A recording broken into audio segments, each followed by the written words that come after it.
Welcome to the Bright Word Books podcast, where we bring you inspiring stories from authors who shine a light through their words. In today's episode, we are honored to welcome back Eduardo Advincula for his third and final appearance on the show. Eduardo is the author of King Jesus Christ's Nursing Assistant, My Life Story as a Caregiver. It's a heartfelt memoir that reflects his journey as a certified nursing assistant during the COVID-19 pandemic. His story is one of faith, resilience, and compassion. It's a tribute to the unsung heroes in healthcare who serve with both skill and spirit. Join us as Eduardo shares the lessons, challenges, and inspirations behind his calling, and how his Filipino roots and deep faith shaped his path as a caregiver and servant of Christ. So, Mr. Ed Advincula, this is your third and final appearance on the podcast. Looking back on your journey since publishing the book, how has life changed for you, both personally and spiritually? First and foremost, I would like to greet you happy good morning, Robert, and to my listeners and the readers. Thank you so much for those who purchased my book. Well, Robert, my life has changed so much indescribably, if I may put it that way. It has also dramatically changed me so significantly in such a way that after the publication of my book, that after on December 5th, 2024, that was last year, on Amazon, that a treacherous medical disease called heart attack almost ended my life on March 31st of this year while working in the same hospital, at Kaiser Permanente Hospital in San Leandro. And that really prompted me to write another book as a sequel or continuation to what I went through.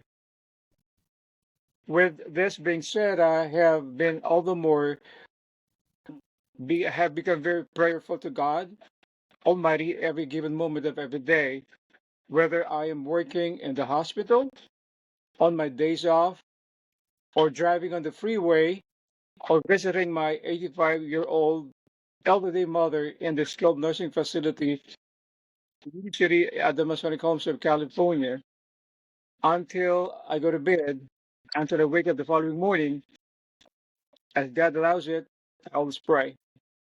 It's been 7 months now since my major heart attack, and I'm still here talking to you and doing this third and final podcast interview. And I find it very amazing that God, our divine creator, has allowed me to survive it.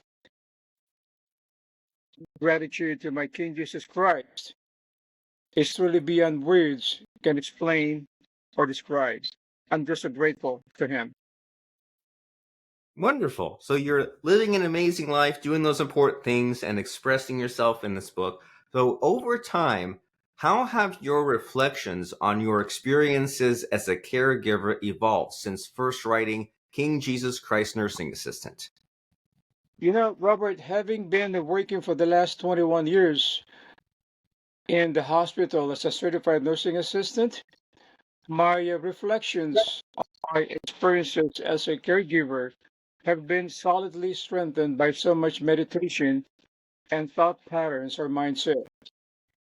Indeed, caregiving to me is a very fulfilling one, although it is never easy, to be honest. Because with God's help, and only with God's help, I try to give my best care to my patients and even praying with them if they request me to. I always find myself in a very humbling situation that I get to take care of my patients to the best that I can, regardless of who they are or where they come from, regardless of their nationalities, regardless of their titles before and after their names, regardless of their stations in life, whether they're poor or rich. That humbled me all the more. Very nice. They call those principles, right? And you know what you're all about. And so, since this is the third podcast, this is where we focus a lot on what those readers have to say. And through all the reader feedback and interviews you've done, what new lessons or realizations have stood out to you the most? Robert, for me, what stood out the most was the fact that my life story in my book and what I went through during the COVID season, plus my recent heart attack while working, became so powerful to my readers, and that I am so glad that my life story has blessed them so much. Their feedbacks and reactions to my interviews have galvanized my resolve as a caregiver to keep on moving forward and give my best in my line of work in the healthcare industry. And as long as I'm able to do so, even when I'm retired from this profession, I intend to continue doing caregiving. Isn't that so nice that you say, I'm even more energized, excited than when I started? I want to do even more. There's not enough time left. So, is there anything that you now see differently about your time as a frontline worker during the pandemic? Is there something that maybe hindsight helped clarify? Oh, yes. In hindsight, Robert, as far as my time as a frontliner during the pandemic is or was concerned, I will put it this way. The saying that goes, life is short, life is gold. I felt it in the sense that before my very eyes, I've seen so many people dying during the COVID season. Young and old patients were taken down to our hospital morgue. Many were taken by ambulances to the funeral parlors. And with me saying this, what I'm simply conveying is that during COVID, exhaustion, exasperation, tiredness, and sadness have been attached to my time as a frontliner. I thought I would never survive it. I thought that was the end of the world. But now, having surpassed those trials, I can always declare that God is still in control of human history. Very nice. Very cool. And you hear about that a lot, right? In times of struggle, stress, you would hope that you come out of it stronger. And how does that happen? Well, by having your belief, your faith, your greater power. And how do you continue to live out your calling as King Jesus Christ nursing assistant in your current caregiving work or daily life? Well, before leaving the house all the way to work, I start my day by praying to Him, my King Jesus Christ. I always ask God to make me a blessing to the next set of my patients that I will take care of for that day. There are times I go the extra mile of helping my other fellow nursing assistants and even nurses, registered nurses, if they need help with their own patients. And in my daily life, on my days off in particular, when I do some laundry or doing some grocery shopping, I would see some elderly or disabled people along the way when I'm driving on the freeway or meeting them in the mall or in the grocery store. I make it a point to say a prayer silently for them. Even though we don't know each other, I would utter a simple prayer of protection for them as they move on as well. Whether we get to talk to each other or not, that's what I basically do. Very nice. Well, you provide a wonderful service. You've helped many people, and you often speak about faith as a source of strength. How do you keep that faith alive in moments where you feel tired or discouraged? I will, and I can never deny the fact that there are moments I feel tired or discouraged. I do. I'm still human with emotions. When tiredness or discouragement tends to eat me up or is creeping in my emotional state, Robert, for a while and try my best to relax and pray to God. Sometimes I will watch and pray.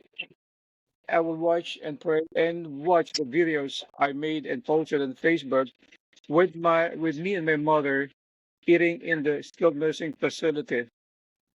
That moment, Robert, that moment of watching my mother with me and I see her happily eating with me during dinner time, that terminates my discouragement and exhaustion. Or sometimes I will listen to my own gospel song because part of my ministry in the church is singing, and I will be posting that on Facebook. And I will see myself singing some gospel music, and that kind of relieves me of the pain that I have, or the discouragement, or the tiredness that I do experience once in a while. Yeah, this is a great message that it's probably natural if you're feeling bad or tired to just kind of fall into these depressed states. But hey, we're human beings, we're conscious, we're sentient. We can choose to say, let me look up those happy memories. Let me dial up the gospel. Let me look at pictures of me and mom at the caregiving facility. We're in control, right? We can set ourselves up for success as far as managing our emotions. But still, many caregivers face emotional exhaustion today. So, what spiritual or practical advice would you give these caregivers to maintain purpose and peace? Well, indeed, countless numbers of caregivers today are confronted with so much exhaustion since since in the first place, caregiving is never easy. Caregiving, just like in any type of profession, is a journey. Caregivers, including myself, will always be confronted with deep attachments or connections with the people we give care to. There will likewise be the presence of challenges that can be insurmountable or massive. To maintain peace and purpose, my advice to my fellow caregivers would be to set aside a time to have your private devotion or meditation with God. And never forget to pray to Him sincerely. An act of gratitude works, so apply in life your sincere gratefulness over little blessings in spite of some difficulties.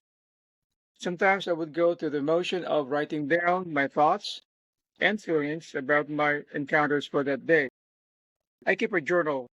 I keep journaling the sad and happy moments that took place in my life as a caregiver at given day. And this is how I was able to write my book, King Jesus Christ, Nursing Assistant, my life story as a caregiver. Very amazing. So you wrote down those raw materials from everything that you've learned and what's helped you. And you say prayer and gratitude, especially because it is so tempting to just read the words and just do the rote memorization and be like, oh, here's this or that phrase of scripture. But hey, working on yourself, are you in gratitude? Do you need to get there? Once you're there, how far can you grow it? And we can definitely learn a lot from you, Pastor Ed. And your story has inspired many to see caregiving as a ministry. Do you hope to use your platform to advocate for CNAs or improve how society values their role? Yeah, yeah. As a matter of fact, one of my platforms is my church where I was ordained in. We have a number of caregivers working on one-on-one with a patient, while some of them also work in the nursing facilities. When I'm given an opportunity to preach on a Sunday morning, I always interject the subject of caregiving. And I say to our congregation that giving care to the sickly, to the helpless, to the defenseless is a ministry equated with godliness. It is something that we have to be proud of as our role in the society because not everyone can handle this job of a caregiver. And another platform that I can readily share with my viewers, with my readers, is that last October 14th, my book has now been converted into a movie, and I was the lead role. I had a contract with an independent movie producer, and she sent me a plane ticket to go to LA in one of the studios over there and shot my film. And it's going to be shown hopefully by next year by God's grace. And I pray that that'll really be serving as an instrument for other caregivers to not get discouraged, in caregiving. Though caregiving may not be as, for others, it may be a low job, but to me, it is not. Because at the end of the day, those people in the higher ups, those people that are rich, they'll be needing a caregiver to take care of them. Yes. If we're lucky, if we have the privilege of getting old, then we will need help eventually. And so it's good for those who can provide the caregiving to step up And if it's their calling to get mentored in a way through you yourself being proud, and then they can be proud. And it's a wonderful ripple effect, isn't it? Paying it forward. Everyone benefits from that. So speaking about those future caregivers, if you had the chance to mentor younger up and coming caregivers, what key message or value would you want those young caregivers to carry into their own work? Well, Robert, my simple message to the younger caregivers is to show sincere love and commitment to their chosen profession as caregivers. You see, once that sincere love and commitment are truly manifested in caregiving, your joy and happiness as a caregiver will come out naturally because you know deep inside your heart you are making a big and positive difference in the lives of those who are unable to take care of themselves. It's important work, isn't it? Well, whenever we get to this point in this podcast series and we kind of get to the end, talking to an author, we're like, okay, what's next, right? And you have your movie coming out soon, but we love to just think about the future and build anticipation. So speaking to that, do you have plans to continue writing perhaps a sequel, devotional, or a reflection on caregiving beyond the pandemic years? Oh, yeah. Just like my response to the first question, after my heart attack, that really prompted me to have my decision and desire to write a second sequel, a second book related to my first book. It was March 31st, 2025. After that major heart attack, will always be my day of reckoning. And I will continue writing books as long as I can by God's grace. I love it. So you continue to live life and you continue to have messages, and then you get the feedback and it encourages you and helps others, and it's a wonderful great momentum. Good things leading to more good things. So what has been the most meaningful feedback you've received from a reader or listener since sharing your story with the world? Robert, many of my friends, coworkers, relatives, fellow church members said one thing, and I will never forget that. Even my own pastor, they said, Pastor Ed, God is not done with you yet. And this is the most meaningful feedback I have ever received from them, and which is true. It's been 7 months now since I had my heart attack, a major heart attack. And my doctor said, not too many people would survive what you had survived, because that was a major heart attack that hit your coronary artery. And that led me to think a lot about my life. Not only did I survive the COVID pandemic, but that most trying period of having a major heart attack, Robert, facing that near-death experience has all the more solidified my belief in the existence of my King Jesus Christ, and that my life story as a caregiver still continues. I believe God has not put a period in my life yet. The chapters of my life keep moving, and I enjoy it, living every minute of every day that God provides me to. That's beautiful. We can learn a lot from you, and there's still more work to be done. So, how does it feel knowing that your personal struggles and faith journey have touched the hearts of people across different backgrounds and professions? My personal struggles and faith journey have become a milestone in my life. I am overwhelmingly filled with gratitude to those who have already read my book, watched my first two podcast interviews, and have fully understood and felt my personal struggles, my faith journey. Everything, Robert, that I have gone through as a caregiver, as a pastor, as a former Philippine military special agent, intelligence officers, I believe every human being has chapters in their life's destiny. And one of them is my destiny here in the caregiving profession. And I'm proud of it. I can tell, and I'm proud of you for doing this. And it's a helpful message. And learning is so great. And I know that if I'm really into a book or a movie, I go and I look on like the IMDb, the Wikipedia, the message boards, the YouTubes. I look to find out more about it. And hopefully that's what's happening here, right? If someone is either they checked out the book first. Maybe they're watching the podcast or vice versa. Or heck, maybe in the future, they'll see the movie and then check out these podcasts. Who knows what? But in general, we're hoping that people kind of digest a mix of this, right? There's the podcast, there's the book, there's this in different forms. But if you could summarize your message, Pastor Ed, if you could summarize it to all caregivers in one powerful statement, what would that statement be? Empathy, Robert. Empathy is one powerful word that I would like to summarize my message to all my fellow caregivers, to my readers, and to my listeners. Empathy, it is through empathy that, as caregivers, we can readily manifest our true and genuine character to comprehend what the other person or patient feels. And through empathy, Robert, we can share to our patients our active listening to their concerns mindfully.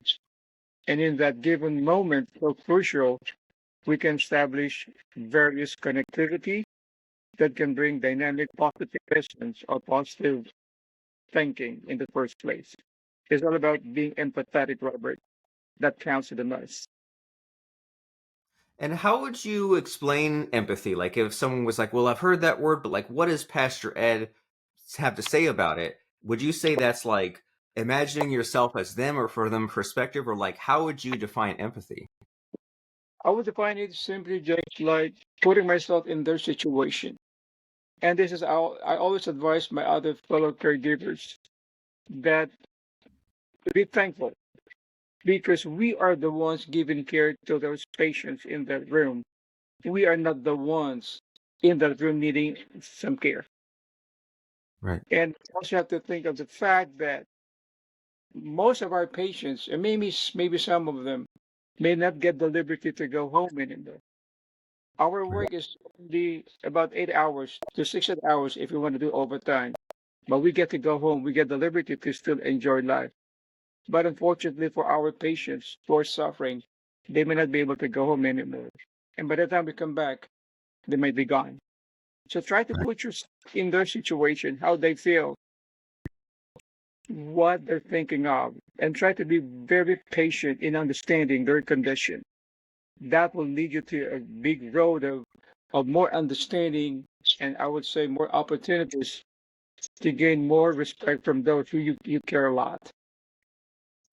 You're giving us so much to think about here, Pastor Ed. There's gratitude and happiness, and that life is short and precious, and don't sweat the small stuff. So many things. So, looking back at everything you've experienced from your roots in the Philippines to your service in healthcare, what do you consider to be your greatest blessing?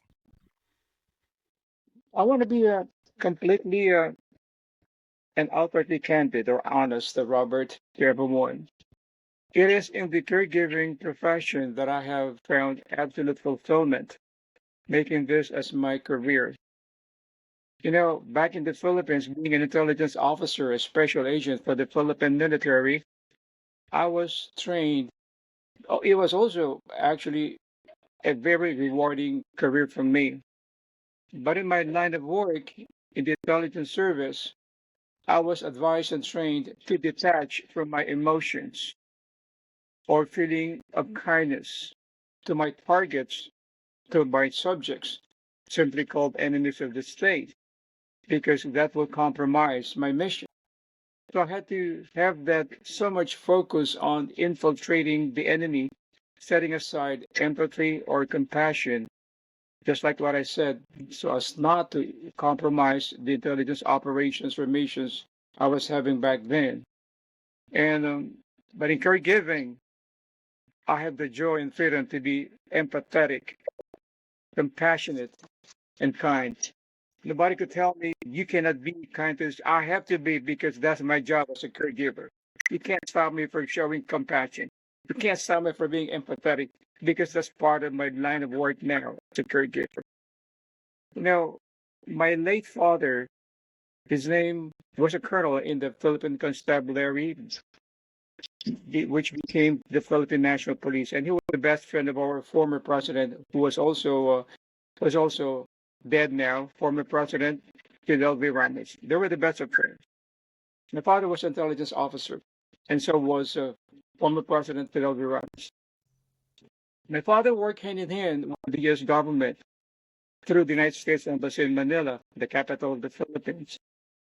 He worked with all the different attaches and embassy officials, such as the Army attaches, the U.S. Army attaches, the FBI, the NCIS, the consular officers, and the CIA. My father died of colon cancer in 1997, but before he died, a few years before that, I was also doing intelligence work from another camp in the Philippines. He introduced me to his CIA officers who were his handlers. And they, after my dad died, they became my handlers also in the Philippines. They trained me a lot. They indoctrinated me a lot. They educated me a lot. And part of that was really to always remind me, they always reminded me to focus on it, not to compromise it with their emotions. And that happened actually. But after that, after my intelligence work and everything else, when I migrated to the US, there was this really intense feeling for me to do the caregiving because there was one moment in the Philippines where I was doing some intelligence work in the heart of Manila, driving there, and I saw across the street was the Philippine General Hospital, which I mentioned in my previous podcast, and I saw a lot of patients being unloaded from the ambulances. That struck me so much, Robert, and I carried that emotion at home. And I thought about the brother, the sister, the son, the daughters on the gurney crying, and the relatives begging the doctors and the nurses to care for their relatives. That struck me so much to the point that when I got to the US, I said, I want to be a caregiver. I want to be a caregiver. I want to show this some compassion, empathy, kindness, and love. Lo and behold, for 21 years now, I've been doing this profession. Nice. Passion, empathy, kindness, and love. And you've lived an amazing life, it sounds like, and you've learned a lot to pass on to us, and there's more to be done. So finally, Mr. Advincula, as we conclude this three-part podcast series, what final message of faith, hope, or gratitude would you like to leave with our listeners? Robert, first of all, I would like to bestow my absolute thanks to Bright Word Books, the podcast and company. From the bottom of my heart, my utmost gratitude to you guys. Second, to my listeners and readers of my book, King Jesus Christ, Nursing Assistant, My Life Story as a Caregiver, I have a few words for you to ponder upon. One, caregiving as a profession or vocation is a wide and vast territory not everyone can walk on. It should not only be considered as a job in itself, but as a ministry, where there is always the presence of compassion, kindness, and commitment sincerely attached to it. As I conclude my third and final podcast interview, may your faith in God become strong as ever. May your hope become the radiance for brightness. May your gratitude become your essence, your soul, and character as you embrace caregiving, being a noble profession, being a noble profession in the eyes of King Jesus Christ. In the eyes of King Jesus Christ, Robert, in the eyes of King Jesus Christ. Thank you so much to every one of you guys. And thank you, Pastor Ed. You're wonderful. And speaking with you today has really just elevated my mood, and it's hope that it's done something similar to the listeners and watchers. And we want to thank you, listeners and watchers, for joining us on the Bright Word Books podcast. It's been a true privilege having Eduardo Advincula with us once again, sharing his reflections from King Jesus Christ's nursing assistant, my life story as a caregiver. Through his words, we're reminded that caregiving is not just a profession, it's a ministry of love, strength, and faith. And we wish Eduardo all the best in his continuing journey, and we thank him for letting us be part of his story through this podcast series. And if you would like to learn more about his book, you can find King Jesus Christ Nursing Assistant, available now on Amazon and other major book retailers. And until next time, keep reading, keep believing, and keep shining your light. Only here on the Bright Word Books podcast.